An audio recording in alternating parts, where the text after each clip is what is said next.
Most people believe love is something that happens to them, like an accident, like fate, like a sudden emotional storm. You meet someone, your heart races, your thoughts obsess, your world narrows, and you say, "This must be love." Carl Jung would quietly disagree. He believed that what most people experience is not love, but unconscious attachment, a psychological hunger disguised as romance. This is why love feels overwhelming at first, because it is not calm connection. It is inner emptiness searching for relief. You are not drawn to the person. You are drawn to what they promise to fix inside you. Loneliness, insecurity, lack of meaning, fear of being alone. The unconscious projects these unmet needs onto another human being, and suddenly they seem special. Not because they truly are, but because they carry your projections. Jung called this projection. You don't see the person as they are. You see a psychological image created by your own mind. That image feels powerful, magnetic, irreplaceable, but it is fragile because it is not real. This is why the beginning of most relationships feels intoxicating. Your nervous system is activated. Your imagination is engaged. Your identity feels expanded, but expansion through illusion cannot last. Reality always returns, and when it does, most people say the same thing: "I don't feel the same anymore." They think love has died. But love never began. What died was fantasy. True love, according to Jung, starts exactly where fantasy ends. And this is the first reason most people never experience it. They leave the moment projection collapses, because reality feels disappointing compared to illusion. But disappointment is not a failure, it is an invitation to see clearly. True love begins when you stop asking what someone can give you and start seeing who they actually are. And most people cannot tolerate that, because seeing clearly means losing control. It means accepting imperfection, ambiguity, difference. Attachment wants certainty. Love accepts mystery. This distinction is crucial. Attachment says, "Don't change." Love says, "Grow, even if it scares me." Attachment clings. Love allows space. Attachment is driven by fear. Love is grounded in choice. But fear feels intense, and intensity is easily confused with depth. Jung warned that intensity is often a sign of unresolved inner conflict, not connection. When love feels like anxiety, your psyche is not at peace. It is activated, waiting, scanning, fearing loss. You overthink messages, you fear silence, you seek reassurance. This is not love. This is the unconscious child afraid of abandonment. True love feels different. Not dramatic, not overwhelming, grounding. You feel more yourself, not less. You breathe deeper. You don't perform. Your nervous system begins to regulate. This is why true love feels boring to people addicted to emotional chaos. They mistake peace for lack of passion. But peace is not emptiness. Peace is safety, and safety is the foundation of all deep psychological bonds. Jung believed that love is not meant to rescue you from yourself. It is meant to bring you closer to yourself. This is why real love activates the shadow, the parts of you you deny. Your jealousy, your need for control, your fear of vulnerability. False love hides the shadow behind excitement. True love reveals it through intimacy. And revelation is uncomfortable. You are seen, not admired, seen. And being seen requires courage. This is why love matures slowly. Not everyone can survive that process. Most people prefer illusion. They jump from connection to connection, chasing the beginning. But the beginning is not love. The beginning is projection. Love begins later, after disappointment, after conflict, after reality speaks. So before we talk about the 7 signs of true love, you must understand this. True love is not something you fall into. It is something you grow into. It requires psychological maturity, not perfection. Maturity, the ability to stay present when fantasy fades, the ability to choose instead of cling, the ability to love without losing identity. Jung called this individuation. Two whole individuals standing together, not merging, not dissolving, not completing each other, but witnessing each other. And this brings us to the first sign, the sign that separates attachment from love, the sign almost no one recognizes, the The first sign of true love is not excitement, it is calm. This immediately confuses people, because most people associate love with racing thoughts, tight chests, and emotional highs.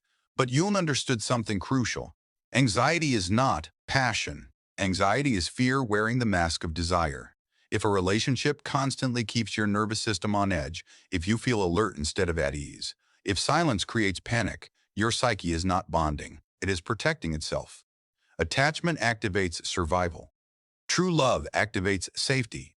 At first, true love may feel unfamiliar, almost too quiet. You don't obsess. You don't overthink every word. You don't fear small distances. Your body relaxes instead of bracing. This is why people who grew up around emotional chaos often reject true love. Peace feels strange when your system is trained for tension. So they say things like, I don't feel the spark. It feels flat. I'm not excited enough. But what they are actually saying is, my nervous system doesn't recognize safety as love. Jung believed that love should regulate you over time, not intoxicate you. The more a relationship progresses, the more grounded you should feel. Not controlled, not dependent, grounded. You can focus. You can think clearly. You can exist without constant reassurance. That is sign number one of true love. Your inner world becomes quieter, not empty, quieter. And quietness allows depth. Now comes sign number two, and this one is even more misunderstood. True love strengthens your identity. In attachment-based relationships, you slowly disappear. You edit your personality. You suppress parts of yourself. You adjust your values, not because someone asks you to, but because you fear losing them. So you compromise unconsciously. You become smaller to stay connected. Jung saw this as a failure of individuation. When love threatens identity, it is not love. It is fusion. Two incomplete selves clinging together to avoid facing themselves. True love does the opposite. It makes you more yourself. Not louder. Not dominant. Clearer. You speak honestly without rehearsing. You pursue your own growth without guilt. You don't feel punished for independence. Your individuality is not a threat. It is welcomed. This doesn't mean you never adjust. It means adjustment doesn't require self-betrayal. You are not loved because you perform. You are loved while you exist.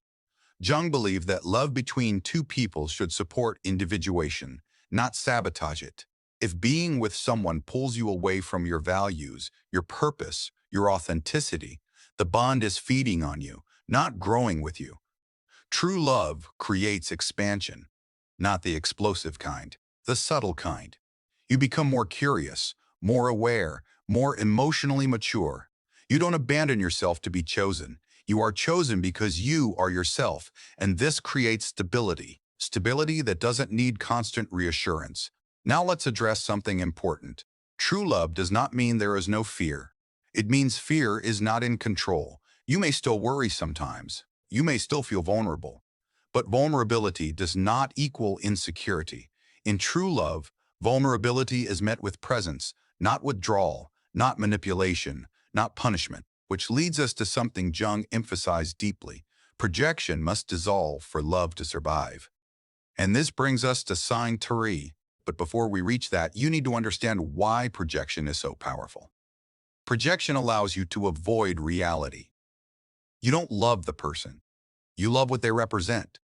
Safety, status, healing, escape. This is why projection collapses under intimacy. Reality cannot hold fantasy forever, so the moment flaws appear, most people panic. They think love is dying, but Jung believed this moment is where love is born. When you see clearly and stay anyway, every relationship begins with illusion. This is not a flaw. It is psychological necessity. At the beginning, you cannot see the other person clearly. Your unconscious fills in the gaps. You project your ideals, your hopes, your longing. Jung believed projection is unavoidable. But what matters is what happens after projection fades. This is where sign 3 of true love appears. Illusion dies, but connection remains. You begin to notice their limits, their inconsistencies, their emotional blind spots. They are no longer magical. They are human. And something inside you reacts. In attachment, this moment feels like danger. You feel disappointed, restless, pulled to escape. Because attachment feeds on fantasy. Fantasy keeps desire alive. Reality threatens it. So most people leave here. They say things like, I don't feel the same anymore. We grew apart. It's not what it used to be. But Jung would say, what ended was not love. What ended was projection. True love begins when you stop relating to an image and start relating to a person. This is rare because it requires tolerance for imperfection, not resignation, acceptance. You no longer need them to be everything. You no longer need them to save you. You see them clearly and choose them consciously. This choice is quiet. There is no dramatic feeling, no emotional rush, just clarity. This is sign 3.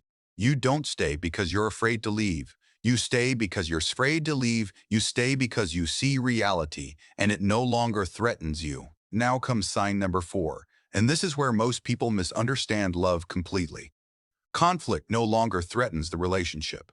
In false love, conflict feels catastrophic. Arguments feel like abandonment. Disagreement feels like rejection. Because the bond is fragile, it depends on harmony, on approval, on constant reassurance, so conflict becomes dangerous. People avoid honesty. They suppress resentment. They walk on emotional glass.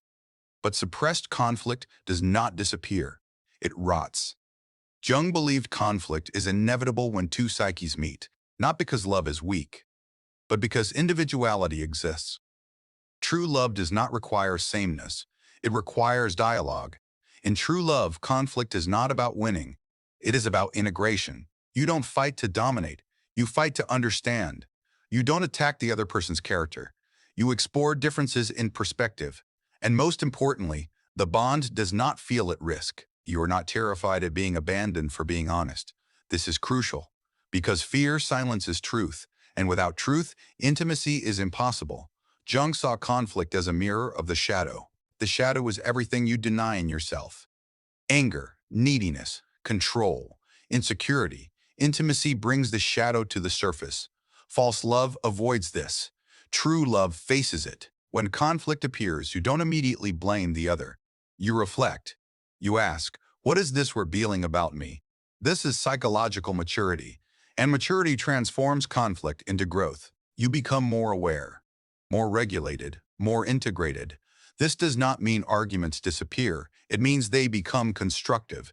They don't erode respect. They don't erode respect. They deepen it. Now let's pause here, because this is important.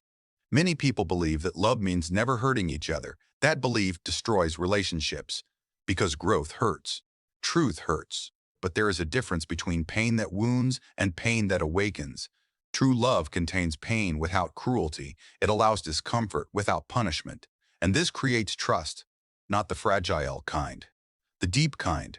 Trust that honesty won't cost you the relationship. Trust that disagreement won't erase love. Trust that you don't have to disappear to stay connected. This is extremely rare, because most people were never taught how to handle emotional tension. They learned avoidance or aggression, not dialogue. So when real love invites growth, they run, because growth feels like danger to an immature ego.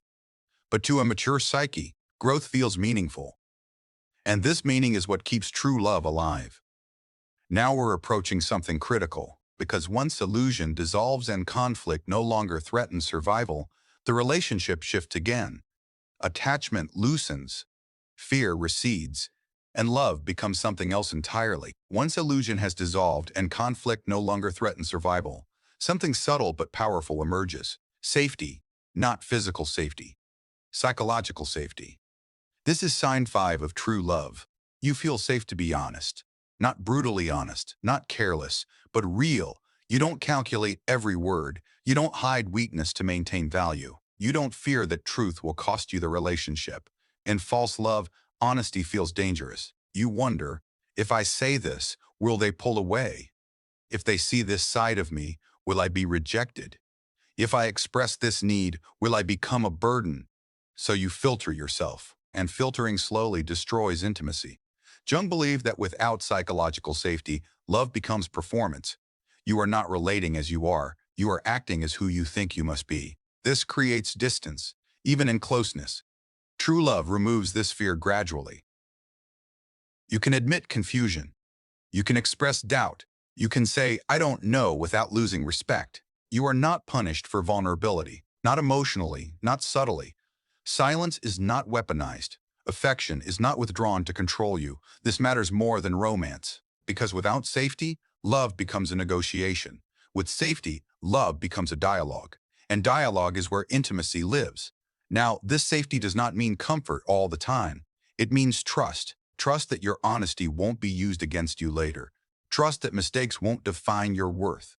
Trust that conflict won't erase connection. This trust allows something rare to happen. Attachment begins to loosen, not because love weakens, but because fear no longer fuels it. This is sign 6 of true love. Love shifts from need to choice. At the beginning of most relationships, people stay because they are afraid. Afraid of being alone. Afraid of starting over. Afraid of losing security. This fear-based staying feels intense, but intensity is not commitment. True commitment appears later. When you realize something quietly, I don't have to be here, I choose to be. This choice changes everything. You are no longer together to survive emotionally.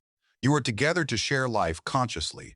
Jung believed dependency is unconscious. Choice is conscious. When love becomes conscious, control disappears. You no longer monitor each other constantly. You no longer test loyalty. You no longer demand proof, because proof is only needed when trust is missing. In true love, staying is renewed daily, not through promises, through presence. This doesn't mean separation wouldn't hurt. It means separation would not destroy you. You remain whole. This is one of the clearest signs that love is real. You want the person, but you do not need them to exist. This terrifies people who equate love with merging. But Jung warned against merging. When two people fuse psychologically, individuation dies. And without individuation, love turns into resentment. True love preserves separateness, not distance, separateness. You have your own inner life. They have theirs. And you meet by choice, not by fear. This is why true love often looks quiet from the outside. There is no drama, no emotional chaos, no constant reassurance. But inside, there is depth. You feel grounded, respected, seen. You don't chase. You don't cling. You stand. And standing creates dignity. Now here's something most people miss. When love becomes choice, gratitude replaces entitlement. You don't assume they will always be there. You appreciate that they are. This appreciation deepens intimacy, not through excitement, through reverence. You stop taking presence for granted. You show up more honestly, not because you fear loss, but because you value connection. This is maturity. And maturity is erotic in its own way, not loud, but deep. Now we approach the final sign, the one that ties everything together. Because when love regulates you, strengthens identity, survives reality, uses conflict for growth, creates safety, and transforms need into choice, something profound happens. Love stops being an escape. It becomes a path. In part 5, the final chapter, we will explore sign number 7, why true love pushes you toward wholeness, how it accelerates individuation, and why real love does not save you. It awakens you. This is where Jung's deepest insight appears, and it changes how you understand love forever. All the previous signs point toward one final truth. True love is not meant to make life easier. It is meant to make you whole. This is sign 7 of true love, and it is the rarest one, because it requires courage. Most relationships are built as escapes. Escape from loneliness, escape from emptiness, escape from self-confrontation. Two people meet, and instead of facing themselves, they hide inside each other. This feels comforting at first, but Jung warned that anything used as an escape eventually becomes a prison. True love does the opposite. It removes hiding places. It does not distract you from your inner world. It brings you closer to it. This is why true love feels challenging even when it feels safe. It invites growth, not forced growth, not motivational growth, psychological growth. You become more aware of your patterns, your defenses, your shadow. Not because your partner attacks you, but because intimacy exposes you. Jung believed that love is one of the strongest forces pushing individuation forward. Individuation means becoming who you truly are, not who you perform as, not who you were conditioned to be. but who you are beneath adaptation. True love accelerates this process. You start noticing where you avoid responsibility, where you project blame, where you fear vulnerability, and instead of running, you stay conscious. This is not comfortable, but it is meaningful. False love keeps you emotionally young. True love matures you. You become less reactive, more reflective. You pause before responding. You listen deeper. You see beyond ego battles, not because you are superior, but because love has softened your defenses. This is why true love does not feel dramatic. Drama feeds the ego. Wholeness dissolves it. In true love, you don't need constant intensity to feel alive. Life itself feels richer. Colors feel deeper. Silence feels full. Ordinary moments feel meaningful. Because you are no longer fragmented inside. And this is the final paradox. True love does not save you. It reveals that you are always capable of standing on your own, and that realization is empowering. You stop using love as proof of worth.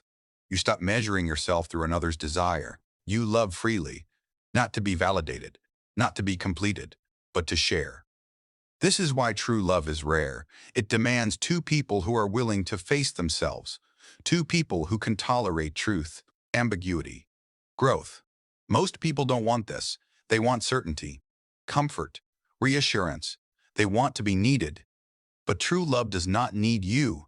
It chooses you. And being chosen is very different from being needed. Being needed feeds insecurity. Being chosen feeds dignity. So when you look back at the 7 signs of true love, they form a single pattern. 1. Love calms the nervous system. 2. Love strengthens identity. 3. Love survives the death of illusion. 4. Love uses conflict for growth. 5. Love creates psychological safety. 6. Turn love turns attachment into choice. 7. Love leads toward wholeness. This is not romance. This is transformation, and transformation is quiet. It does not announce itself. It unfolds slowly, through honesty, through presence, through courage. If you have experienced this kind of love, you already know. You don't need to convince anyone, and if you haven't, now you know what to look for. Not butterflies, but grounding. Not obsession, but clarity. Not intensity, but depth. Because true love is not something don't find. It is something you become capable of. And most people are never taught how. They are taught how to desire, not how to relate. Jung believed that when two individuated people meet, love becomes more than emotion. It becomes a meeting of consciousness. And that meeting changes both lives permanently.